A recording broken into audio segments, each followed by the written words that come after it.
Salut à tous, nouveau point upgrade, un point upgrade relativement court aujourd'hui. On va évoquer deux ou trois points et encore et toujours l'arceau. Donc tout ça, ça se passe après le générique. Générique.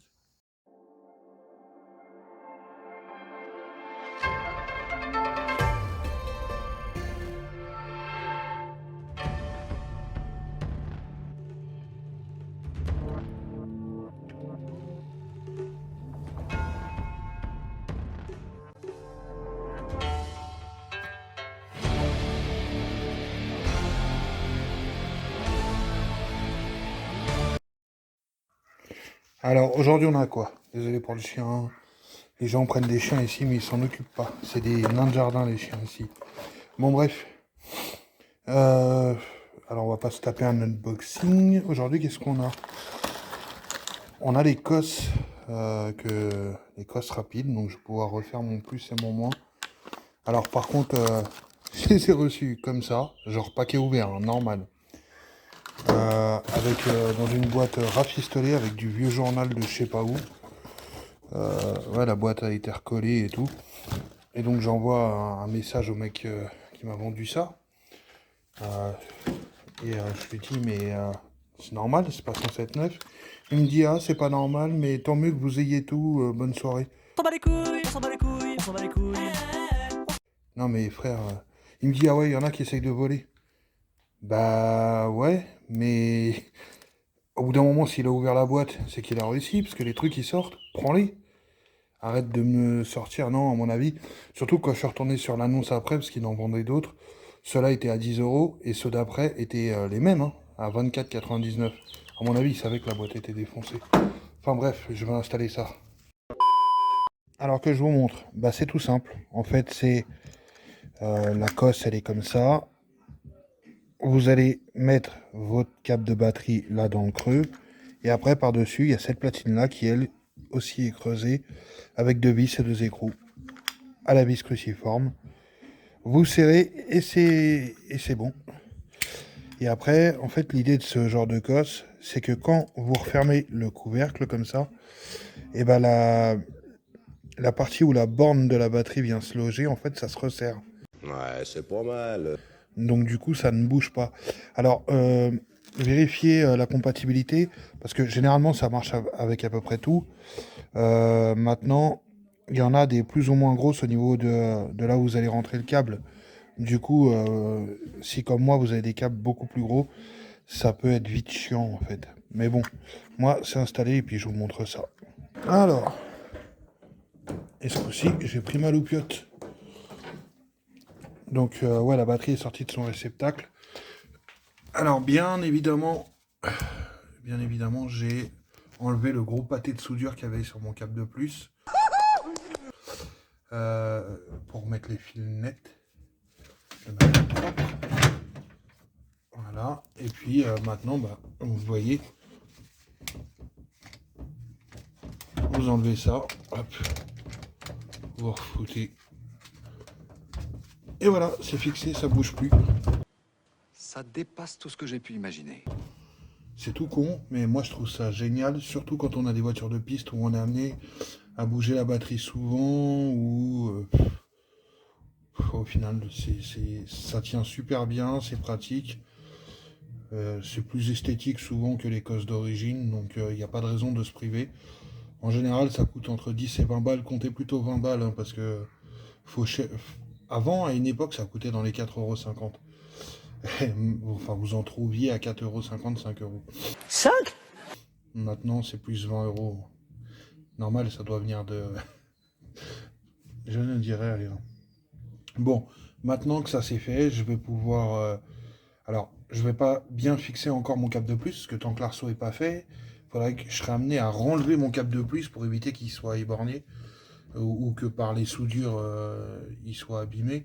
Donc du coup, je le foutrai là-bas devant. Donc je le ferai passer et je le rabattrai devant. Et câble de moins, c'est pareil, je le ferai à la fin. Je le ferai passer là, parce que au départ, moi, je devais disquer ma plage arrière, finalement, je la laisse. Donc lui, je le ferai passer bien proprement là. Mais il faut d'abord que je choisisse où je vais mettre la batterie. Alors, je voulais essayer de la mettre au centre, mais bon, à côté de la pompe à essence et tout, même si ça risque rien, elle est dans son compartiment et tout, je sais pas. Je suis pas décidé. Ici, par la suite, j'aimerais bien avoir un réservoir en forme de roue de secours, enfin qui prend la place de la roue de secours. Mais enfin, ça c'est dans un futur un peu plus lointain, donc je sais pas. En attendant, le bac à batterie, là, il est vissé, hein, il est vissé sur cette doublure. Mais, je sais pas, c'est trop ghetto. Il me faut un truc beaucoup plus propre. Oui, ça fait allusion. De toute façon, là, en l'occurrence, ça tiendrait pas si la voiture devait avoir à faire les mêmes choses que les voitures de rallye des années 90, genre les sauts et tout. C'était conduit à la barbare. Mais bon, en tout cas, ça c'est fait. J'ai encore le temps de voir où je veux mettre ce bac à batterie. D'ailleurs, je vais voir peut-être pour le changer. Bon, on verra. En vrai, il est en bon état, donc ça serait inutile de le changer. Je peux le repeindre, parce que c'est l'esthétique qui me perturbe un peu dessus. Bon, bah voilà, en ce qui concerne les cosses de batterie, hein, c'est pas très dur. Je vous aurais bien filmé les travaux, mais c'est La merde. 4 vis cruciformes à dévisser et à revisser, c'est pas très intéressant. Alors, du côté des longues portées, ça faisait un moment que je cherchais un système. Si vous reprenez les anciens épisodes, je vous expliquais que là, ils tiennent très bien, il n'y a pas de problème, mais que j'avais toujours cette hantise que si jamais ils se desserraient, ils puissent tout simplement effectuer une rotation sur eux-mêmes, et je voulais pas que ça se balade pendant tout le reste d'un run ou d'une spéciale ou quoi, et qu'ils prennent le risque de s'entrechoquer, parce que merde, ça coûte cher quand même. Ouais, c'est pas faux. Et du coup, j'étais là à chercher des systèmes qui soient plus ou moins invisibles, et qui empêchent, au cas où il y en a un qui se dessert, qui se balade. Et du coup, je cherchais, et j'ai dû faire recours à de la très très haute technicité. Euh, je vous montre ça, bougez pas, j'attrape ça, vous allez vite comprendre. Oui, des riselants. Simple. En fait, ce que j'ai fait, j'ai tendu des riselants là au niveau des pattes de fixation. Hop, des riselants assez épais entre chaque, comme ça, ils sont tous reliés les quatre ensemble. Ce qui n'empêche pas de les régler. Donc là, si je veux les orienter comme ça, il y a quand même de la marge. Par contre, c'est suffisamment tendu pour que s'il y en a un qui se dessert, il soit retenu par l'autre. Et là, pour que les quatre se desserrent en même temps, non, là, faut pas déconner. Quoi qu'il en soit, ils seront toujours retenus. Voilà, tout simplement, s'il y en a un qui se dessert, il partira pas aller choquer les autres. Alors s'il y a peut-être entre eux s'ils se desservent à l'intérieur, mais il n'y a pas assez de marge, si vous voulez, pour que le choc soit très violent. Enfin bon, du moins, on limite la casse. Idéalement, ce que j'aurais bien voulu faire, c'est faire passer une tige filetée à travers les quatre supports. Sauf que si je fais ça, je perds le réglage d'inclinaison, puisqu'il y a une vis de réglage qui me permet d'orienter dans ce sens-là. Donc c'était pas trop intéressant. Pareil, j'étais parti sur en dessous les caches, là. Ça, c'est des enjoliveurs plastiques. Je voulais mettre une réglette que j'aurais pas en noir, hein, pour rester discret. Et vous avez des vis crucis pour ouvrir le bloc optique. Et je voulais tout simplement faire une petite réglette perforée où j'aurais mis les quatre vis un peu plus longues. Et ça les aurait maintenues en place. Ça aurait été même plus fiable que les riselants. Mais le problème, c'est que j'aurais aussi perdu ce réglage. Zut, flûte, cacaboudin. Donc, on va dire, c'est pas... Bon, idéalement, si vraiment je veux pas que ça bouge, j'achète un support en résine qui englobe les quatre, et puis je le moule au pare-choc et tout, mais du coup, ça fera hyper moche.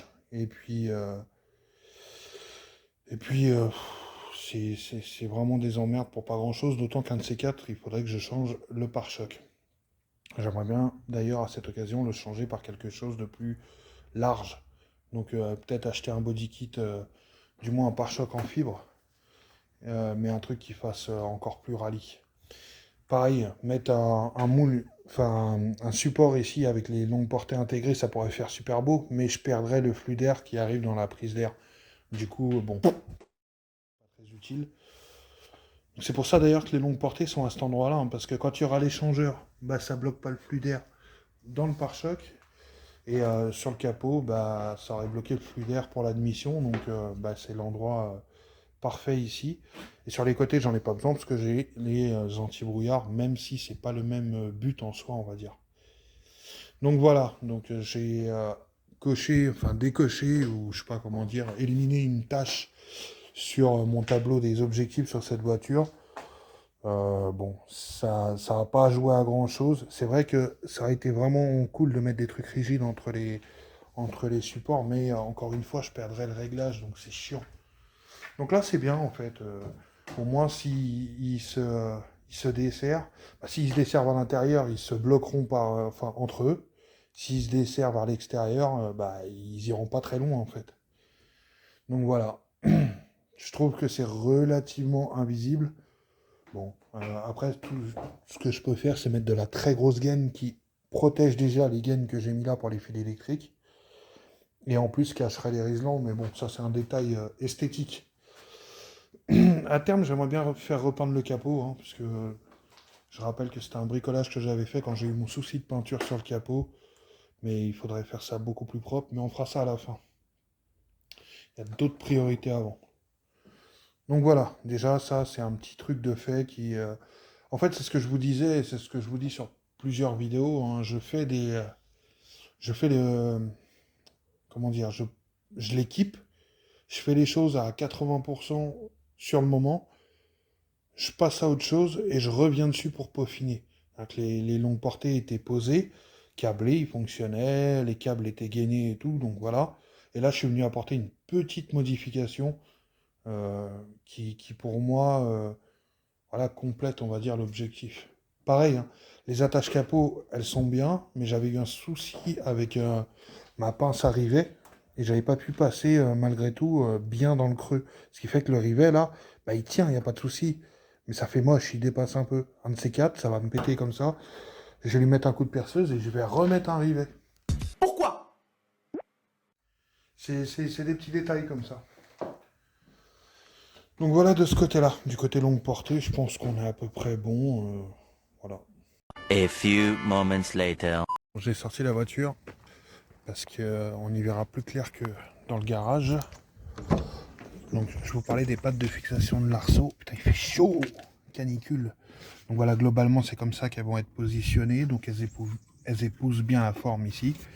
Elles arrivent en butée ici, et donc ici au niveau des pattes qui vont au-dessus de la tourelle, on est aux mêmes distances. Maintenant il va falloir que je perce pour les 4 trous tout simplement, puisque la vis va traverser la plaque de tôle qui elle en plus sera soudée au châssis, et elle traversera aussi le châssis lui-même.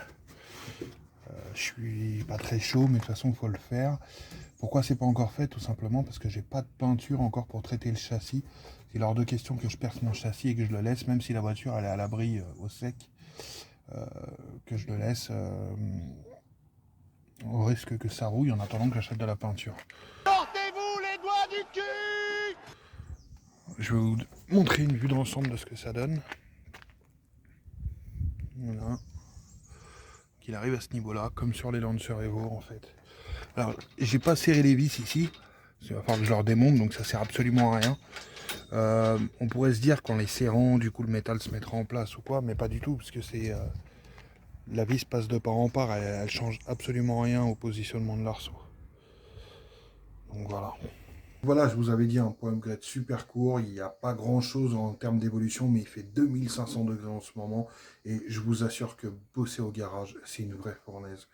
Donc on continuera, je suis en sueur. On continuera d'avancer bientôt. Salut!